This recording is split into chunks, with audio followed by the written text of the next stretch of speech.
ngayon umaandar na yung na-scam sa amin na e-bike. Pero, Uy, boss! Boss, magana na pala yung e-bike mo? Okay na? Nice na. Di ba na-scam ka sa e-bike na yan? Ay, Okay na? okay na siya. Magana na siya eh. Sige nga, paandarin mo nga.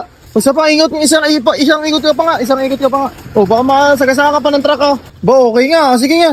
Oo, makabangga ka. Dito. Is na yung ibak eh. Ha? Okay na? Hindi nga. Hindi na lobat? Di na. Tubar na lang. Tubar na lang. Baka gusto mo magkape, sir, kasi sakto-sakto Halloween.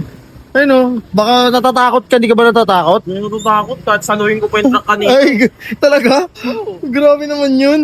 Pag maayos ang e-bike, mas matapang ako. Ah, okay Pag na. nasira, malungkot ako. Pinaayos nyo? Magkano nagastos nyo, boss? Ay, mga naround na lang. 10,000. 10,000? Ang dami naman ang libog na yan. Wow. Sige. Kape ka muna, sir. Tara. Ayaw mo? Ayoko na boss. Di wag.